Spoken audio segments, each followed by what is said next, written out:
Hello everybody, and I hope you're having a fantastic day. And in today's video, I'm going to be talking about the mortal sin of Belvia in the treasure spawn that she is in. Alright, so let's get to it. She has an increased activation priority use and affected by 1, like all these sacred monsters do. So that's very useful for player versus enemy overall. She has a continuous heal that heals allies by 10% of their max HP every 5 seconds for 30, but the healing effect gets boosted by 5% for every skill level.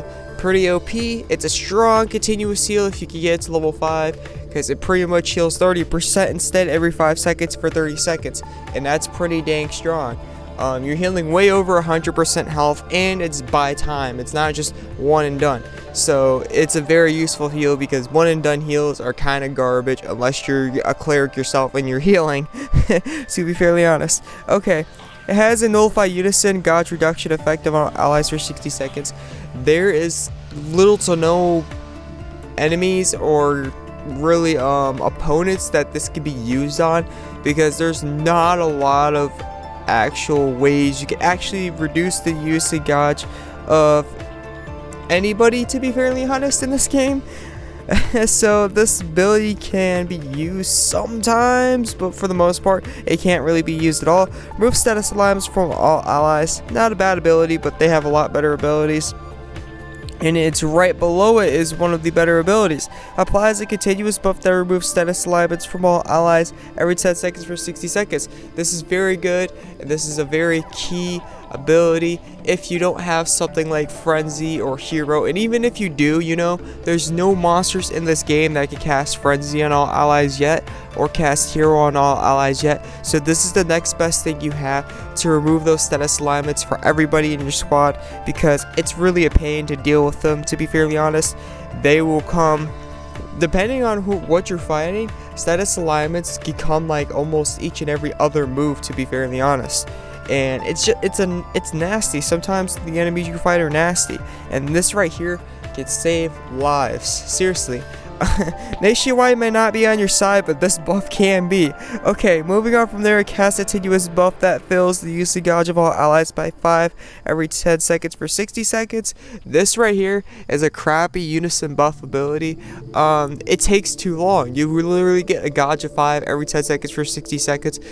Don't get me wrong, it's going to be helpful regardless. I mean, anything that increases Unison is a good ability, but this is probably one of the worst by far. I mean, I'm not going to say the worst, because sometimes when you're using the increase the gauge by 20, excluding yourself, it may or may not work depending on whether your teammates already Unisoned or not. But usage gauge gains would be a lot better than this one, to be fairly honest. And then as a side effect, because it's a star element, it reduces 5 costs from all allies. Pretty much to me, that's not even worrisome, to be fairly honest. I don't even really see this as nerfment. It may, like, you lose a little bit of cost, and it's not even really worrisome, because if your whole team's already using 5 monsters, right, by the time you already lost that 5 cost, you would already recovered it. So personally to me, that's not really a nerfment. And then it casts resurrection on your character. I'm going to skip that one ability, because sure, it might be useful for like certain events and stuff like that, but overall, no, using the Great Spear for Unison is not recommended in almost any mission you do. So I'm not even going to talk about it.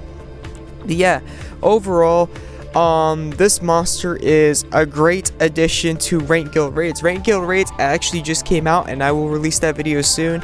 This monster is highly recommended for Ranked Guild Raids. Its nullify Unison gauge reduction effect is useful to Ranked Guild Raids.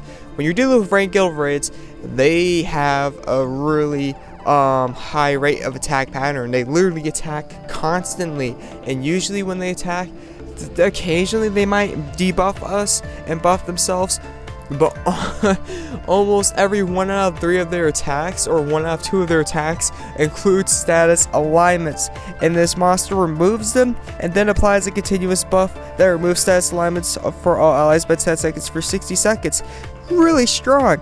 And on top of it, that if you manage to get this monster level 5 for its skill, it applies a 30% continuous heal that heals every 5 seconds for 30 seconds. Every 5 seconds for 30 seconds, that every 5-second thingy, that's a pretty good time. 30 seconds. If it was a little longer, I think 40 seconds, it would be pretty dang OP. It's still OP, but if it lasted a little longer, I think this would be a lot better of a buff, to be fairly honest. But anyways, this will keep the team alive. Seriously, it really will keep the team alive. All these right here are great counter actions to what they have already systemized or implemented in guild raids. So this is a great monster for ranked guild raids, which is really ironic and kind of a waste, because if they really want to make a monster for ranked guild raids, they could have used something that isn't one of the mortal sins, because the mortal sins again are exclusive to this Unison activation priority on top. So literally the Unison activation priority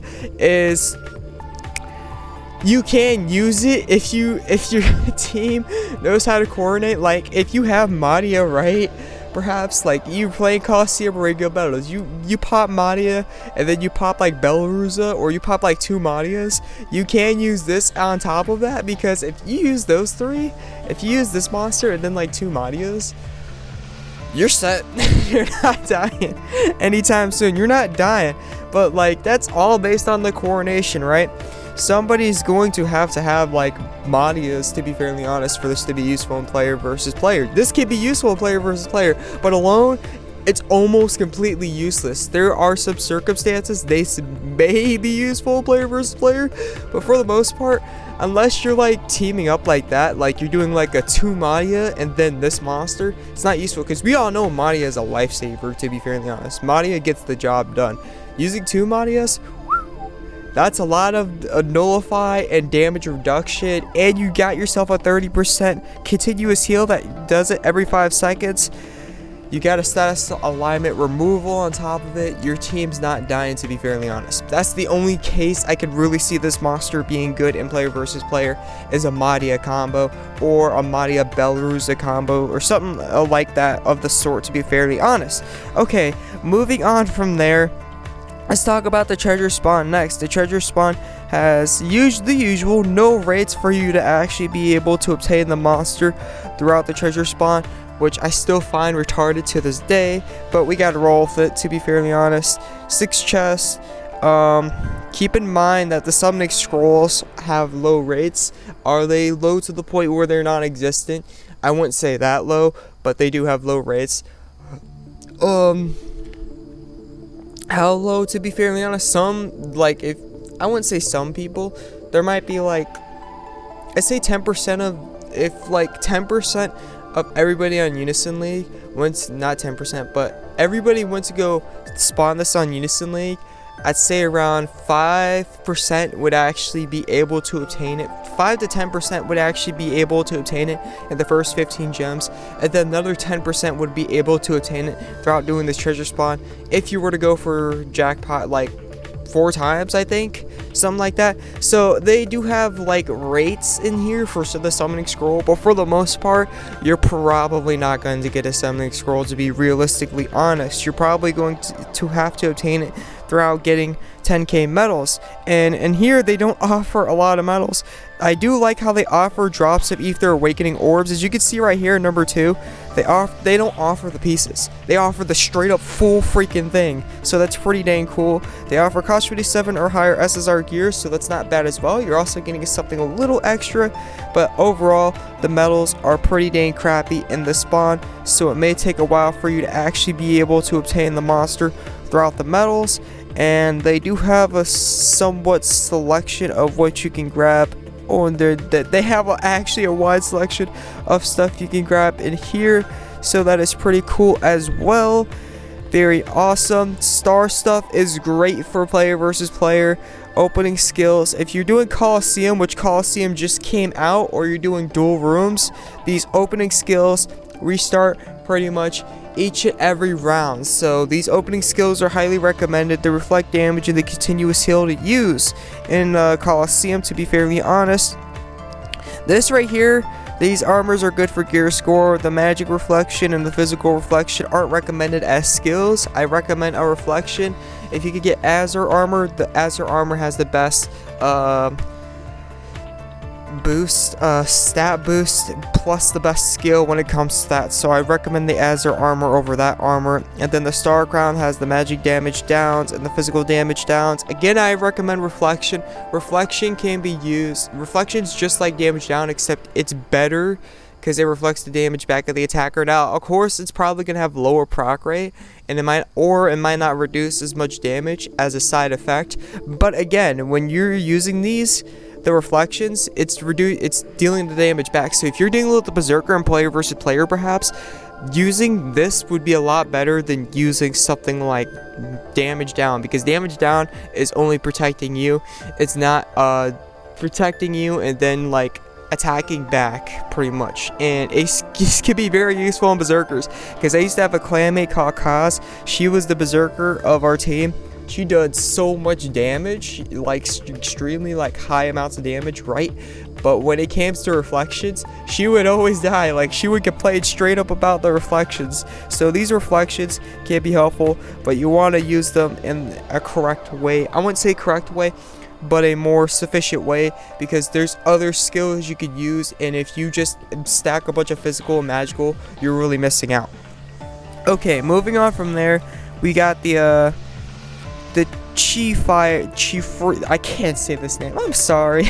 My English is pretty bad and I know I'm gonna get caught on this, but anyways, these help recover cost. So if you need perhaps cost, if you run out of cost too quickly when you're doing missions, cost is scarce, sacred to you, definitely get these weapons. I don't recommend, these are not like the top tier highly recommended weapons to grab, but if you perhaps are stuck with costs, these are definitely weapons you want to get. I will tell you that right now, because these don't have bad proc rates, right?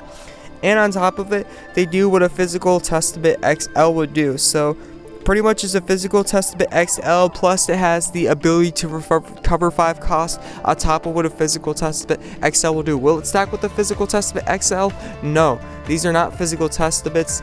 These are seals. These are not testaments, so they don't stack on top of each other, but it does pretty much what it does and recovers 5 costs. So if you really need like cost, if cost is scarce to you, definitely look at this. And then the Sporty Cat stuff. The Sporty Cat stuff has Fatal Testament, and Fatal Testament, it's a really nice skill to have. It's a Fatal Testament. It's the best testament to use in the game, definitely. It increases the most, I believe, out of all the testaments, like Physical Testament, Magical Testament, and all those other testaments. Fatal Testament is the best, as far as I know, when it comes to increasing your damage overall out of all the testaments. So definitely that will work out and definitely help out a lot more. And as for these bows, not really much I could talk about. These not the bows, but the weapons themselves. They're cost 27, they go up to cost 32, so that's very good. They all have an ability, so if you need to replace the attack, you can definitely do that. But overall, these are dark weapons. These are not really useful for anything else. So if you're dealing with like a light exclusive mission, it's not really useful. Other than that, there's not much I could talk about for these weapons. They're only useful for like light monsters, which actually, thinking about it, the guild raid has Saturn. Saturn's a light monster. Not every monster in the guild raid though will be light, so again, I can't really talk much about those. But if you have an issue with like a mission with like light orientated monsters or anything of the sort, those weapons right there would be recommended to use. And with that being said, I hope this helped out, and I will see you in the next video. This is the AzureWrath. I'm out. Peace.